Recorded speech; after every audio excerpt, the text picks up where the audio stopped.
kick things off by saying that we have the Great Outdoors Day on January 20th. It's going to be a joint production between the Washington Wildlife and Recreation Coalition and the Washington Recreation and Park Association. And as you get ready for January 20th, we always want to arm you with good information about what the assessment is and what the lay of the land is in the legislature. And so we're very fortunate to have a series of really good speakers this morning who I think can help you understand at least what to expect and how the legislature is going to be viewing some key things like the capital budget. So we're going to start off with the chair of the capital budget in the House, Representative Steve Theringer. I believe he's going to be joined by his vice chairs, Representative Lisa Callan, who I'm just seeing now, good morning, and Representative David Hackney. And then we're going to have you hear from Senator Mark Schestler, who's the number 2 lead in the Washington State Senate for their capital budget work, as well as Representative Andrew Barkus, who's had a significant role in recent sessions, helping to chair or co-chair the Outdoor Recreation Caucus. So hopefully that will give you a really good flavor of some of the things that will be swirling around Olympia during this fast-paced 60-day session. So with that, I'd like to kick it over to the House Capital Budget Chair, Representative Theringer. I see Vice Chair Representative David Hackney has now also joined us as well. Good morning. So we're going to kick it off to all of you. And I encourage people, we will try and have some room for questions, but along the way, feel free to put them in the chat and we'll try and field those and get them to our speakers as well. Thanks so much. And Representative Theringer, I'm going to kick it over to you. Thanks, Doug, and good morning, everybody. It's nice to be with you.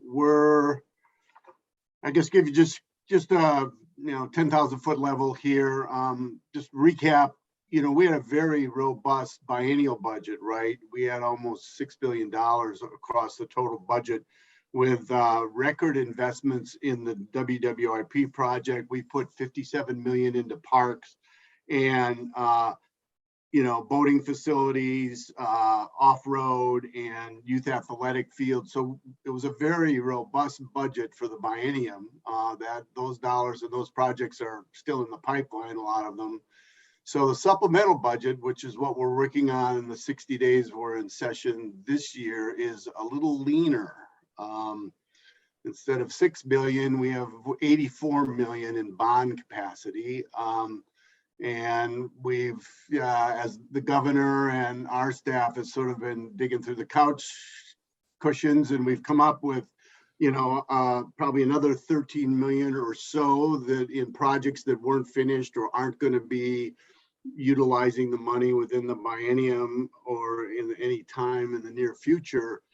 And then the way the formula works for school construction, it's based on bonds that are passed, and sometimes that bond money does not lead to a project. So even though we book that money in our budget, we don't, because the districts for one reason or another have decided not to proceed, we can reappropriate some of that money, and that's going to be around 140 million. So that's about 240 million we have in a total sort of budget box, if you will.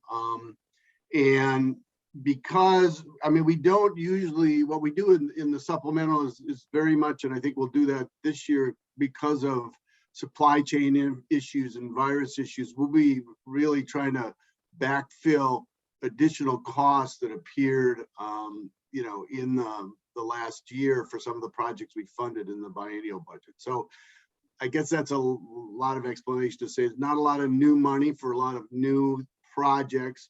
I did notice the governor in his budget is working on, the bridge that burned on the Cascade Palouse Trail, and I think we'll be looking at that to try to,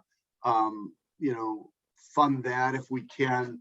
But the needs are great, as folks know, across the spectrum of capital needs, from affordable housing, which impacts every community in the state, to behavioral health issues, to we have some school construction issues around some smaller community schools in smaller communities that are going to need probably some assistance one that actually burned down up in Elmira. We're going to do what we can, certainly in the park and the recreational space, but there isn't a lot of dollars. And I don't know if Vice Chair Callan or Hackney have anything they want to add. They would be smart to just support the chair and what they're saying, what he's like. We always support the chair and what the chair has to say. Absolutely. No doubt about it. I might just add that we did between this year and the last budget, biennium budget decisions around the capital budget, we were getting a lot more clarity in rules coming down from the federal government on the federal funding supports and what that looks like and means. And there's also, we're finding out, depending on the dollar bucket amounts and what that looks like, some more extensive reporting requirements and what does that look like and mean. So as we're trying to sort through what that all looks like and how we appropriated items and what we thought, kind of making our best guess last year, there'll be some reappropriation between buckets and what that means, but we're trying to be very mindful of also the reporting burden that we can be putting on any local agency, local government, local anything, right? What that might be that would be overly burdensome in that sense, and trying to be very smart about how we make use of that from that perspective. Certainly some of the rule changes and what it looks like includes, impacts that are from, includes things like public safety in parks and recreation facilities. So that's an area that we'll continue to dive into for this session. Is that align with you, Chair? That was very good. That was great, Representative Callan, and that actually highlights. I know folks are probably interested in the infrastructure jobs bill that passed in DC last December, I think it was. Our experience from the recovery money is, as Lisa just alluded to, is it takes a while for us to get direction about how we can spend those dollars. We are not anticipating that we will get much direction from DC before we leave town in March on the infrastructure money. So we'll probably do some planning to see, to have some money to be able to match some of the programs if they're competitive or whatever. But we don't think that we'll be able to budget those dollars before we leave town in the infrastructure bill. And I don't know if Representative Hackney, you have anything to add? I actually do not. I just, Rep. Callan and I just had a rebriefing on some of how the federal money is going to be budgeted. So I'm still absorbing, but in total support of the chair.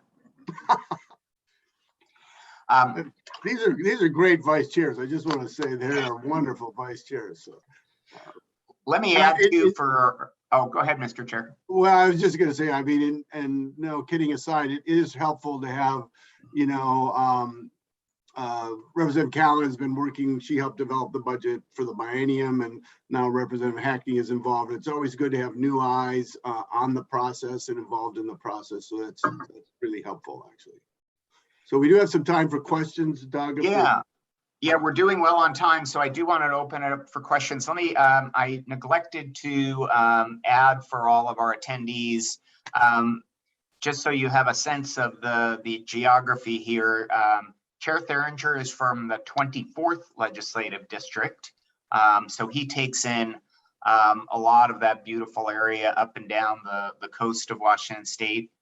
Representative Callan is from the 5th District, and I think is an Issaquah native, and then Representative Hackney is from the 11th District. So among the three of them, you're cutting a pretty good swath of the west side of the state of Washington. Let's open it up for questions. Maybe I'll start with one. I think for the three of you, you addressed a bit about the Infrastructure Investment and Jobs Act. How about anything toggling back and forth between general fund and capital budget? I think we saw Governor Inslee propose a capital budget that makes use of some anticipated general fund movement. That's not quite as easy of a thing for you all. You have to work with your operating budget peers, but do you see anything with the operating budget making any contributions to near-term capital investments? And then we'll kick it open to others. Yeah, that decision has not been made in our chamber. It does highlight how fluid the situation is. There's the Representative Callan sort of highlighted the flexible nature with the recovery money, and I think that's going to be the same with the infrastructure money. So and then we were looking at we have challenges. The operating budget is doing quite well. The revenue picture is pretty strong, but the transportation budget and our budget, of course, are limited. So I don't know. There might be some transfer of dollars, but I think it would be dedicated to a particular need, and I suspect that need would be housing, because that's an issue that's been impacting all communities across the state. But we haven't had those conversations on our side of the rotunda yet. Hope to have that discussion probably next week, I think. And I also want to add that we were well in the capital budget space with our ranking member, Representative Steele from Chelan, and Representative Urbano from down in Centralia, and then also one of their assistant ranking members is Joel McIntyre from Wahkiakum. So we will all be in the room as we try to make decisions around how to spend these dollars. And I think that makes for a good budget that really brings a lot of voices to address a lot of the needs across the state. I'm seeing two things in the chat that we'll put out there for the three of you. One is whether and how you see parks as essential infrastructure and being woven into some of the investment decisions in the capital budget. And the other one is a real focus question about whether you see indoor pool facilities being eligible for any of these capital dollars. And I can give one add-on on that second question once our legislators are done. So as folks know that have been kind of watching the capital budget, at least since I've been chair, I think over the last 8 years or so, we, as projects come into us from individual members or from communities, and if there seems to be a number of those types of projects, we will create a category because we think that helps provide, some prioritization within those categories. So, of course, that happens within the WWRP program as far as trails and land acquisition, that sort of thing. But we have done that around libraries, for example, is one way we've done that. We have not seen a number of pools being requested. We have funded, in sort of line items, we have put in dollars for pools, but it's not a particular category like building for the arts or something like that. So they're not excluded from our process, but we don't prioritize them through a category. Representatives Callan or Hackney, anything you want to add? Doug, just your first question again? We had a chat question about just how you view parks as essential infrastructure and part of the investment mix. I'll say while you two are getting ready on the, I think it was Mr. Peterson with the question about the indoor pools. There is one particular program in the capital budget run by Commerce called the Youth Recreation Facilities Grant Program. The legislature blesses a funding level for that, and Commerce does the evaluations. That is for nonprofit organizations, but it can involve pools, and it certainly can involve nonprofits partnering with local agencies. So if that helps answer your question a bit, and then let me kick it over to Representatives Callan and Hackney on the other question.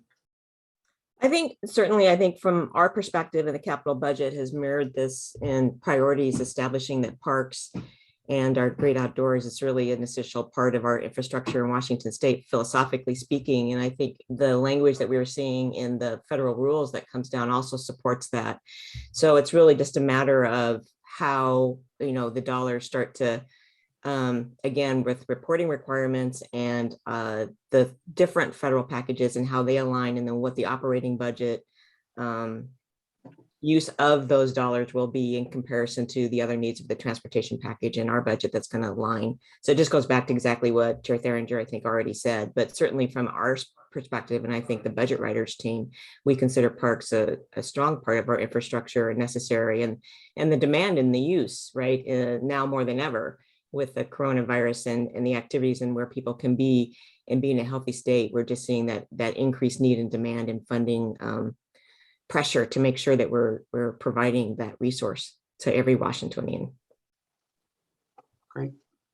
And thank you for that. I also see it as very critical. As you know, I sponsored a budget proviso for parks in Renton, Doug, that we talked about, and I've seen also the commitment from leadership on bipartisan from this committee. I think it's really particularly important as a form of environmental justice that we are making sure that these parks are accessible to everyone. And I think, we have this wonderful natural environment here in the state of Washington. And it's crucial that we make sure that we are not only making it accessible, but we are also marketing it to everyone and giving everyone an opportunity to enjoy it. As Chair Theringer said, this is a supplemental budget. I know in the biennium budget that we're very generous toward the Outdoor Association, and I'm assuming we will be again.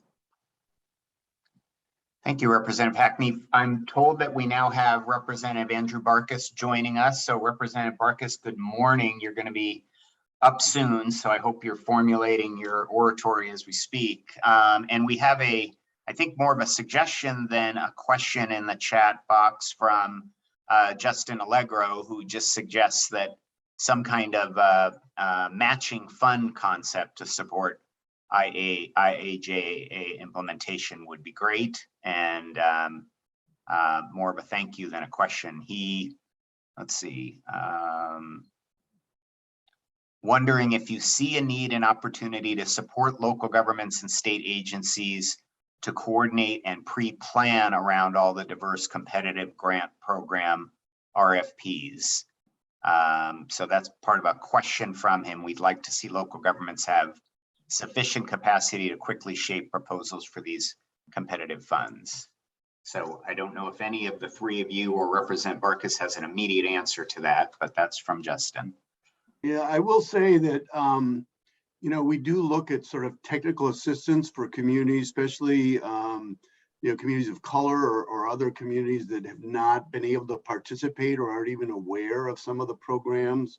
So we're trying to do some outreach, and we're trying to find out, quite frankly, what we don't know, because we may not even have the right categories for some of these communities. So I think we put about $500,000 or $400,000 in the biennial budget for both Commerce and for their programs, and for RCO for their programs, which of course RCO's programs are more focused on the outdoors and recreation. So to try and do some of that work, but I think technical assistance and awareness around how to, what's available, what existing programs are available, how you access them, and again, how you apply, because a lot of these communities not even don't know about the programs, but have not filled out a grant, or this is kind of across the state for a number of programs, right? They just they need technical assistance. So we're aware of that, and we do provide some money for that, and sort of nudge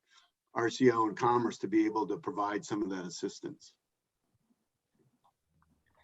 Do we have any other folks who want to pose a question for Chair Theringer, Vice Chairs Callan and Hackney before we transition over? We do have a little bit of time for questions if anybody has them on air, so to speak, or you can keep putting them in the chat.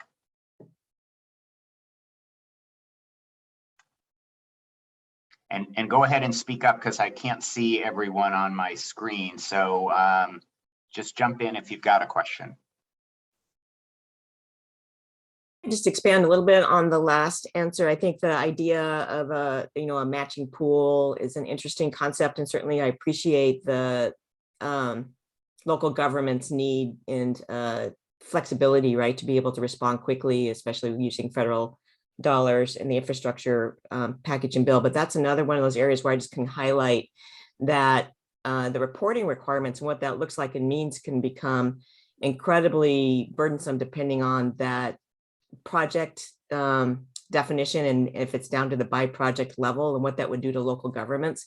So trying to figure out where we can invest and provide local dollars without adding an overly burdensome element, and then make use of the bigger projects that maybe would require less overall reporting, same reporting, but you're doing it on one big project as opposed to 1,000 smaller projects, and you're involving state agencies as opposed to local governments in that reporting structure, all of that. So that's all considering, but I appreciate the matching concept and idea to bring that to the table. And I will add for the legislators, and I think we have Roxanne Miles, our WRPA legislative chair, on from doing our research. The IIJA that Congress passed is fantastic, and it's got a lot of new money for infrastructure. It doesn't have a lot of money directly outlining the outdoors or parks and recreation. So to the extent the legislature has some flexibility in taking in some of those dollars that the state gets and stretching them, I think that'll be one of the things we'll want to work with you on. There's continued efforts to try and integrate some of that into the, what we call the Build Back Better legislation that Congress is considering, but that's out there and isn't close to enactment yet. So I'll add that, I know, on behalf of Roxanne Miles, our legislative chair. Do we have any other questions for our chair and vice chairs of the House Capital Budget Committee? So Doug, I do see one in the chat about multimodal and transportation and trails. Yes. And I think that is, we do fund trails through RCO and through their program, and the multimodal and linking it into transit programs is in the transportation budget. There's some debate about those dollars being used for that, but I think that is a area that I support. I see some value in that, and we don't have that link in the capital budget so much. It's more in the transportation budget.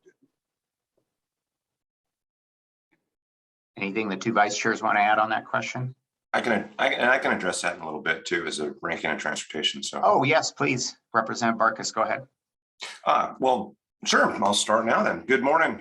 Good to see my colleagues and all of you this morning, and happy to talk to you about outdoor stuff, which is one of my favorite things to talk about. Just on that particular subject, yes, it is, as Rep. Therener is correct. When we look at the transportation budget, we have a couple different buckets. One is the multimodal. The multimodal account has specific revenue streams that are dedicated to things that are not under what we call the 18th Amendment protected account, which is the gas tax money that goes to build our roads and bridges and maintenance and such. So think of transit and trails and those type of things. There is support for it. The question that comes up a lot, and you may hear it from me and others, making sure that we're spending the appropriate dollars on these particular facilities and trails and such when we're looking at these projects. Sometimes there is question because they are integrated into a project and it can be gas tax money. We're not supposed to be using gas tax money to build pedestrian trails and such. So that is usually there's clarification that we're working on when we're doing the budget on that. But even in the governor's supplemental, you'll see additional funds that have come through. There's some federal dollars that we're talking about for expanding, because most of the time it makes sense, obviously, when we're doing these projects and they intersect with a particular trail system, a connection, to do them at the same time, obviously, for a greater control of the expenses of doing that. Good example is the bridge And I always forget the name of it, but it's in, Doug, it's in your backyard. There in Fife, that was just completed, in the trail that was added on to that piece. And then there's several other projects, of course, throughout the state that are dealing with that. So you will see that kind of activity going on in the transportation budget, even in the supplemental this year. Okay, well, and let's use this to transition a bit. I want to please join me in thanking Chair Theringer and Vice Chairs Callan and Hackney for carving out a half an hour of their morning to be with us. Thanks to all three of you. Greatly appreciate it. And we know you may have to move on. If you don't and you want to stay, we welcome you doing that. So thank you all again. We got a sneak preview of one of our two next speakers, and that's Representative Andrew Barkus, who can speak to transportation because he's the ranking member on the House Transportation Committee. He's also here in his role as one of the chairs, co-chairs of the Outdoor Recreation Caucus. So he's worked a lot in that space over the last several years. And we're also joined this morning, thank you, by Senator Mark Schestler, who's worked on outdoor recreation issues for much of his legislative career, and now is from his 9th district in the place of being the #2 negotiator for the Senate Republicans on the capital budget. So I want to welcome you both. Representative Barkus, by the way, is from the 2nd legislative district. So I don't know which order you two gentlemen want to go in, but we welcome you both, and feel free also to give a quick promo ad for your legislative districts too, if you don't mind. I always defer. Andrew to start. I got here a bit late to jump in the conversation. I was going to defer to the senator, which is what we typically do. So good morning, Senator. Good to see you. Well, good morning, all. Most of you know me, but those who do not, I'm Andrew Barkus, and I've had the honor and privilege of serving the 2nd legislative district, which is part of Thurston County and a lot of Pierce County, including the beautiful Mount Rainier National Park. So I go all the way around the park up to the edge there of Yakima County and then back down the Carbon River to Ording. So I've got an extensive outdoor area.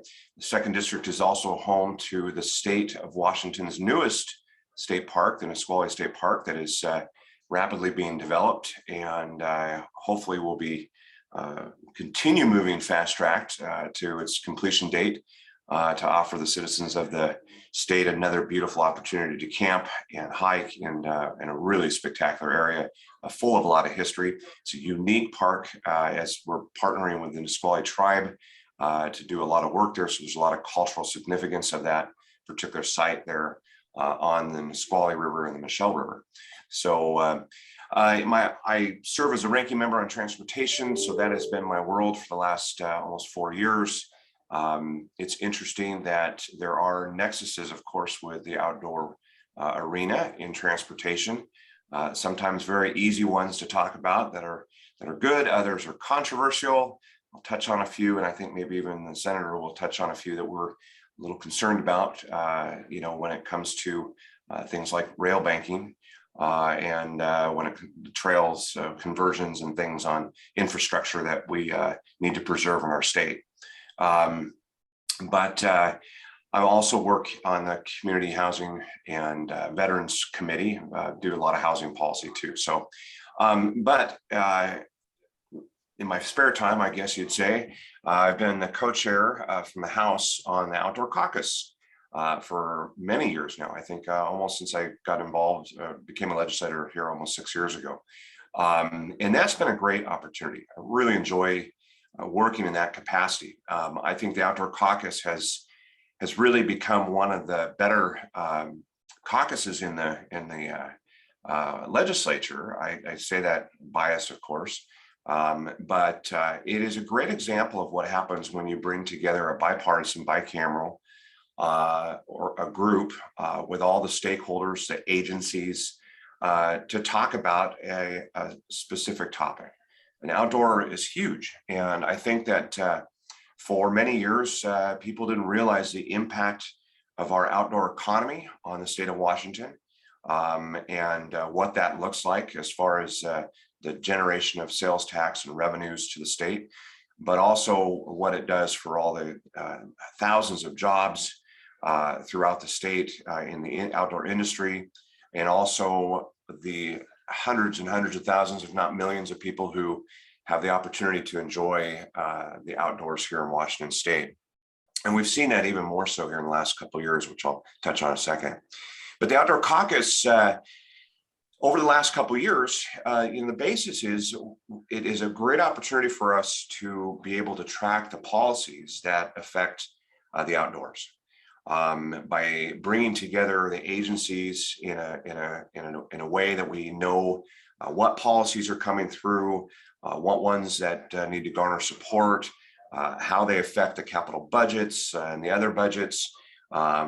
Anything along those lines, from controversial policies to policies that we all like. The tough ones we're able to talk about and work on, the great ones we can rally behind to support. But it's been a really great opportunity, and it's grown. That's what's been interesting. It's really grown. Now, last year, of course, and again this year, here we are on Zoom. Kind of sucks. I'm not happy that we're not in the Capitol building, but I understand. But last year was hard, and we held it together by doing Zoom outdoor caucus meetings, which I thought was kind of odd that we're sitting indoors doing outdoor caucus. Anyway, but we kind of lost a little momentum last year, and it's unfortunate because we were building momentum on really kind of defining what it is we wanted the outdoor caucus to do. And when I say that, think of almost like a mission statement of the things that we really wanted to start looking at. And you could see some themes that have been developing over the last several years. One, of course, is our outdoor economy. How important the outdoor economy is, especially throughout the state, especially rural districts that really rely on people coming to the districts to camp and fish and hunt and do all the things they do, and hike, of course. But really what was emerging is we started to really think about our youth and the No Child Left Inside program. The outdoor school program, our camps that we have. Think of the Boy Scout camps and YMCA camps and all the camps that we used to have as kids throughout the state of Washington. And this, as the conversation around equity and accessibility for all became a bigger part of the narrative, we really started to focus on that as a group, as a caucus, to say, what are we doing right and what are we doing wrong? How can we increase access? And how can we increase what we have as far as our total amount of parks and trails and everything else that we have in the state of Washington. And so I think as we move forward, we had a great meeting Doug Levy set up and some others that we talked about this particular session in focusing on, of course, still policy and the things that you've probably already discussed before I got on here today, but also really setting the tone as we move into the interim, the spring and summer of 22, to have the opportunity to come together as a caucus with stakeholders and really start to look at what it is that we want to focus on as a group. And I do believe those themes about our youth are going to be at the top of that. The next generation is coming up, and we've heard so much about how that generation, we've seen it, is stuck inside, and they're looking at video games and they're spending all these times on their iPhones and they're forgetting what it means to be outside. And we've seen what is the ramifications of that, whether it's childhood obesity, whether it's issues in school, whether it's learning, whatever it is, right?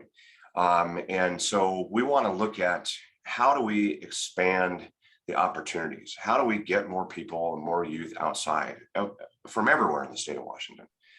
And there's a lot of different schools of thoughts about that. The other piece is Representative Ryu has a bill, and it's still in the working process, and it has great intent about helping prevent youth drownings, right?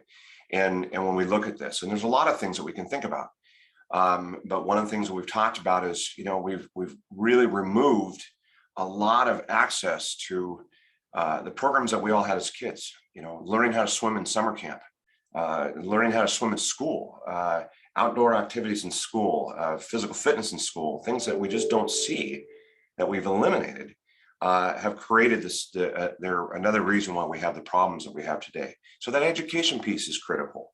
And I would much rather see education than I would see mandates. I think that works better all the way around for everybody that's involved. But the caucus is strong. I think that we are going to continue to work on these agenda items, coming together, bringing the stakeholders together, hopefully a lot of you.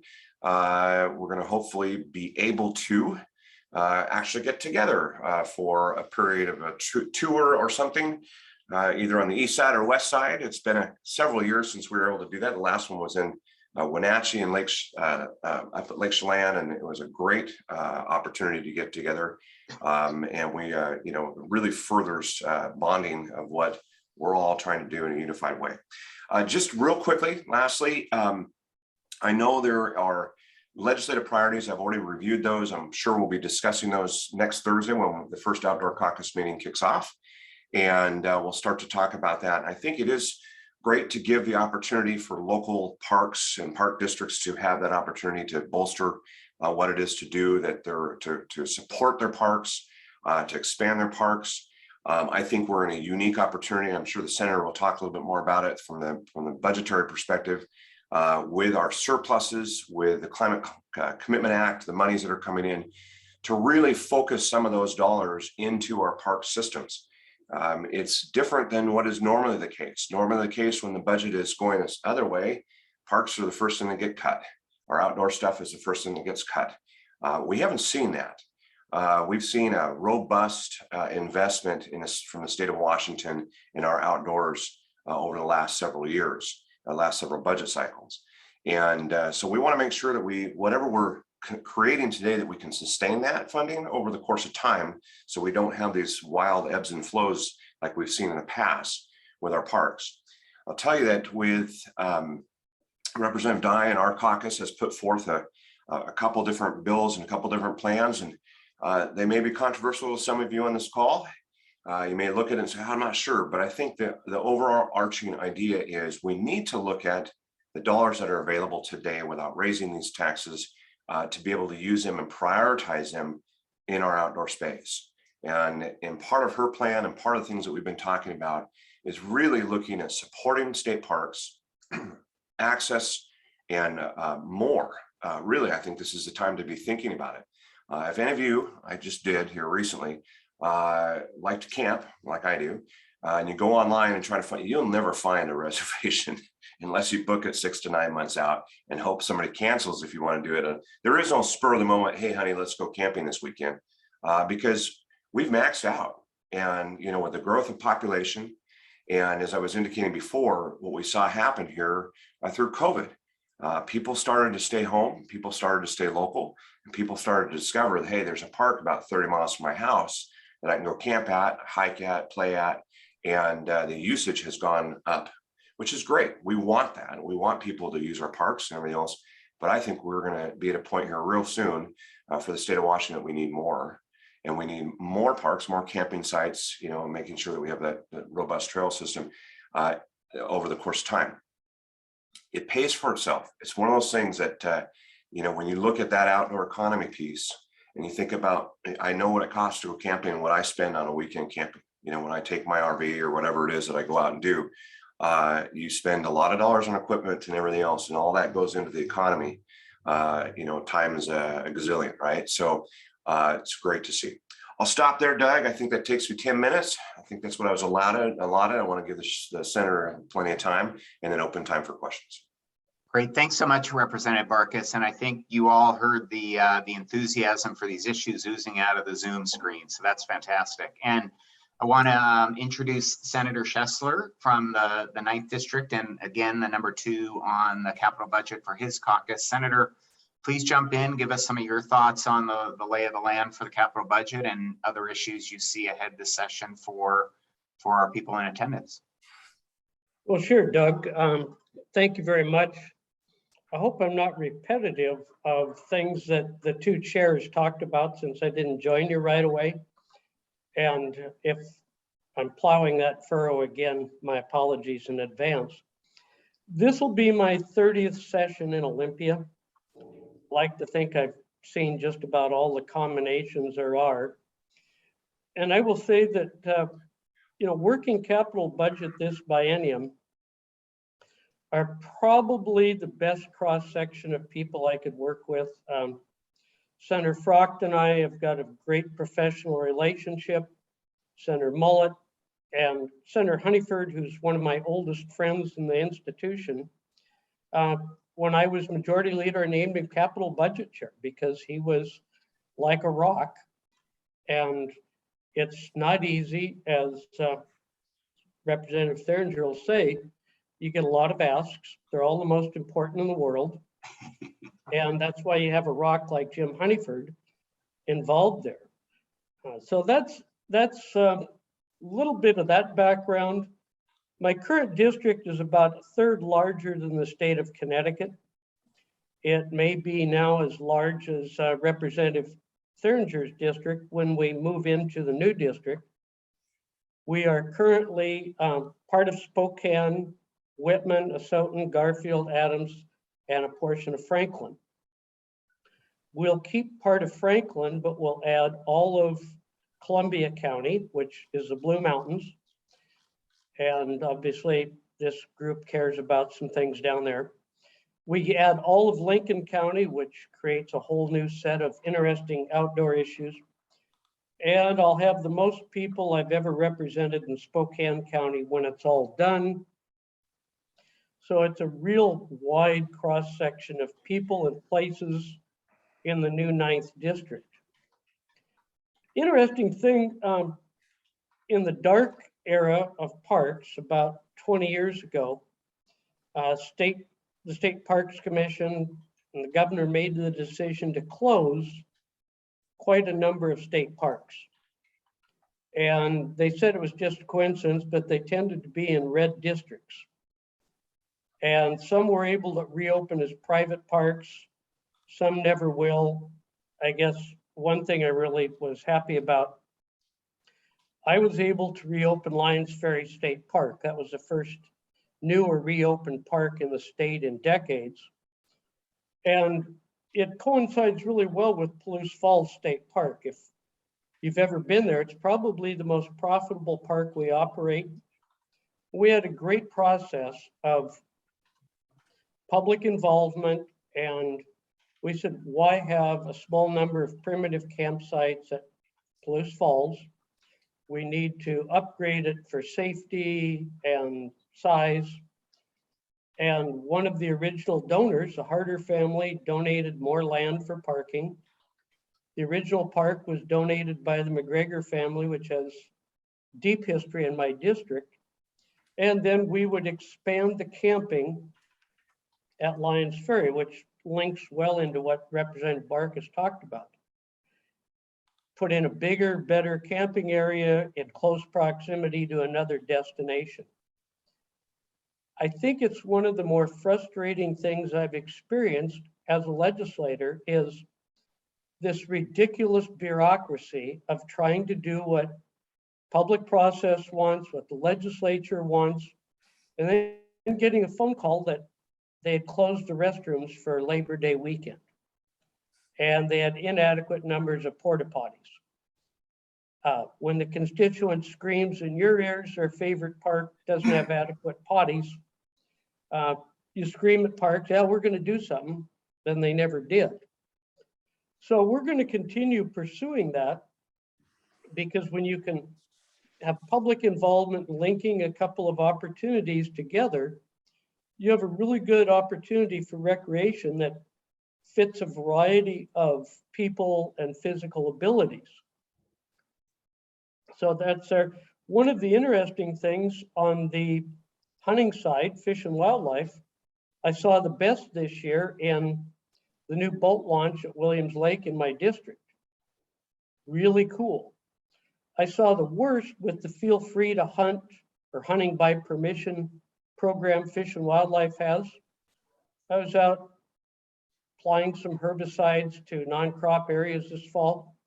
Someone had come along and put on my leased land with my conservation reserve program habitats signs hunting by permission with my deceased neighbor as a person to contact. And then I went to another piece of property my sister and I own and operate, and it was misplaced. So we're having a little discussion with Fish and Wildlife about that. But there's an opportunity for sportsmen here. Long ago, when the Conservation Reserve Program was up for renewal, they gave added points to landowners who participated in a feel free to hunt or hunting by written permission program. And unfortunately, it's fallen into neglect by Fish and Wildlife, and it no longer gives incentives for owners and operators that use CRP. And if you don't think CRP works, when I joined the legislature, I left Adams County to go deer hunting. Now the deer hunting is a quarter mile from my house. And I have the opportunity to invite friends from time to time to hunt there as well. So it's a good program. We have the potential to use it as a tool. And when we look at the wildlife habitat that is created, water quality, air quality, huge advantage, and it fits our overall recreation and conservation goals really well. On the budget side, right now, I think we have a pretty good idea of what the bonding capacity is. We have the governor's budget for sort of a blueprint that we can work off of, but probably the real key is reversions, and also how much of the federal, whatever the act was called, money, and how that's divided up by the majority. I know transportation would happily take it all. The operating budget would certainly like to have the lion's share, but when we get into capital, that is sort of the wild card for just about everything people care about in a capital budget, is how that is finally dispersed. So we'll be having that conversation. I think I have to say in the Senate, I've got excellent colleagues to work with. I made the transition from leader to serving on a budget committee again, and I couldn't have been placed in a better situation with better people than Mullet, Frock, and of course, Senator Honeyford. So that's a brief overview. I hope I haven't repeated things that you were told by the other leads, and I'll shut up.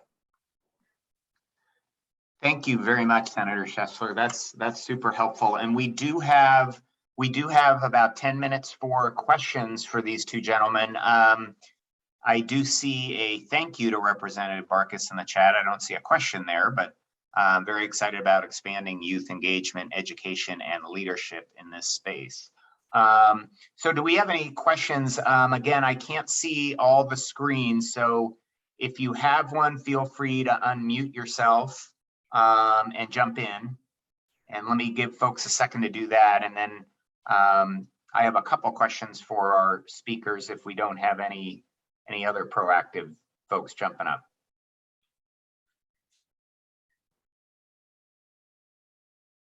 Okay, and don't be afraid to put the questions in the chat as well. Maybe the two that I will put out there for our two speakers. Representative Barkus, I'm hoping you might be able to talk a couple moments more about legislation. You mentioned the legislation Representative Dye has put out there on carving out some of the Climate Commitment Act monies for outdoor recreation and parks and boating and the like. And I believe Representative Benke has one of those bills as well. If you could talk a bit more about that. And then Senator Schestler, my follow-up for you might be just if you and Senator Honeyford in your approach to the capital budget have brought any thoughts about what you might like to see federal infrastructure money devoted to in your capital budget if you were presenting it on day one of the negotiations. So I'll put those two questions out for you two gentlemen. Sure. Well, Representative Dye is a fantastic colleague of mine and incredibly smart, and has been working to look at different opportunities within this space. Obviously, she's participated with the caucus before on different things. And there were some ideas, you know, the cap and invest, cap and trade, whatever you want to call it, Climate Commitment Act. No secret, very controversial. I'm sure the Senator and I both agree we're opposed to that particular piece of legislation for a myriad of reasons. And I think one of the key pieces is that sometimes we look at these policies and we ask, what are they actually going to do to help the environment? We both want to protect the environment. Senator Schestler has generations of that in his family and everything else that he's done, and I've done my fair share too. But when we look at policy like this, a lot of times it really does come down to tax increases and revenue generators within the context of these. And so this money is not appropriated. It has some strings attached to it. One of the reasons I've had to thread a needle a little bit on this policy that my good colleague is doing is because it does have transportation related caveats of what it can be spent on, the money is generated. And there's proposed, you know, revenues of $4 to $6 billion that are going to come in from this particular act that was passed last year. So Rep. Dye is looking at how better to use that. And in her bills, she believes that we can get more impact for our environment today if we start to do some fundamental things like cleaning up Puget Sound, you know, reinforcing the stormwater and the sewage issues that we continually hear about from Seattle and King County and throughout the Puget Sound and Hood Canal region that could be addressed. She talks about removing the Discovery Pass and using this money in lieu of that to make sure that all people have access and are not prohibited because they have to buy a pass. And I know that's been something that our caucuses have talked about a lot. I've never been a real strong opponent of the Discovery Pass because I'm happy that the park system pays for itself, or at least a good portion thereof. But it is a concept to look at to provide additional resources. Her bill also talks about, you know, putting a considerable amount of that money into the development, maintenance, and preservation of our park system, which is huge. Now, what is this about the environment? What does that have to do with the Climate Commitment Act? Well, it's the outdoors. We know what the outdoors do to our environment. For our environment, we have to protect our environment. We know about carbon sequestration. We know about our forests. We talk about working forests all the time, our lands. There's no better way to affect the reductions. You know, some would say there's all these other segments we need to look at, but science shows us that too. And so that is really the focus of Rep. Dye's policies. And she puts them out there again, like a lot of the stuff that we do when we're in the minority. We put things out because we want to have a collaborative conversation. We want to present ideas. We're not just going to sit and say, no, no, no. We have ideas and solutions that we believe are worth talking about. And I think hers is worth talking about. And it will get some conversations going. And usually when you see those policies happen, there are particular pieces of it that may come into play, right? As you look at the budgetary dollars and everything else. It's yet to be seen how that checkbook is going to be spent, right?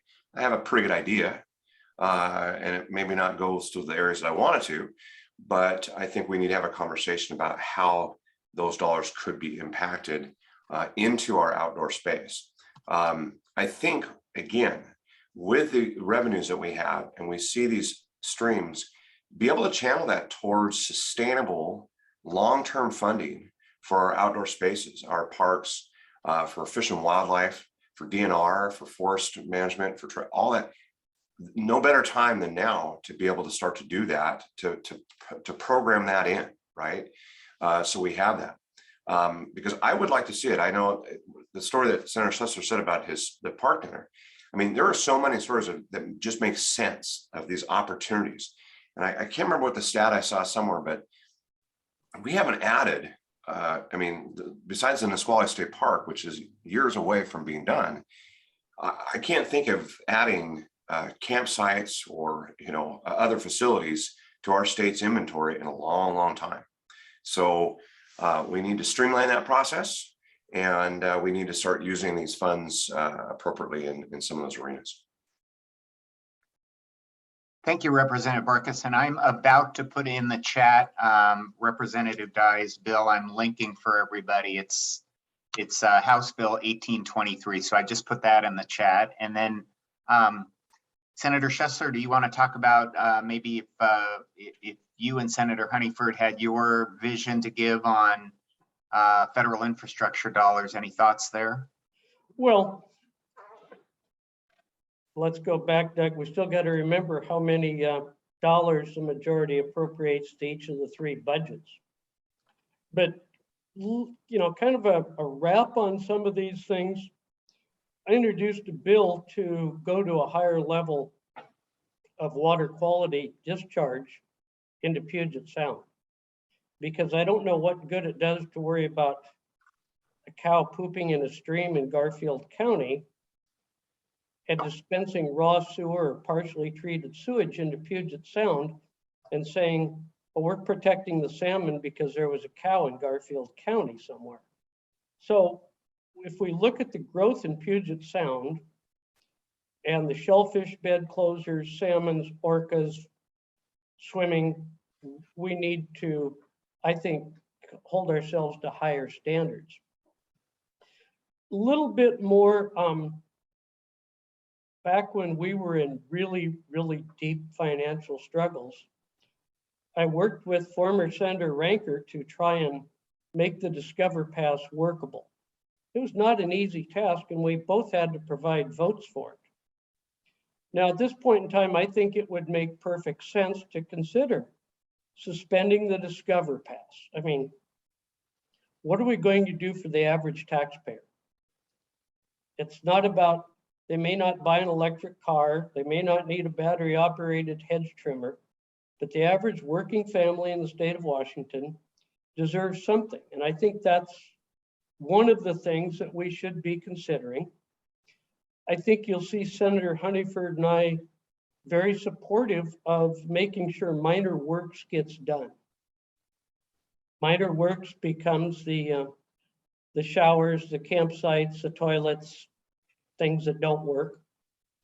And one of the things that I'm looking at that I think affects every area of the capital budget that we're asleep at the switch on is inflation.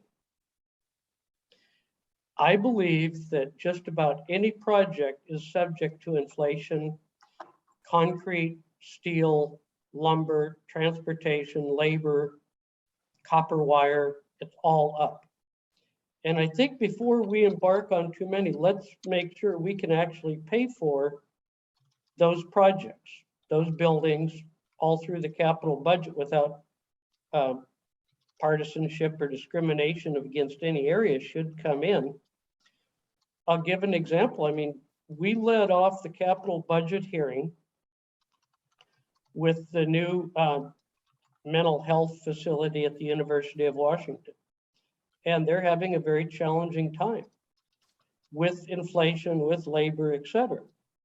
And so all through the budget, I think we need to have a contingency that we consider that. So we're about out of time, so I'll say thank you and have a great day.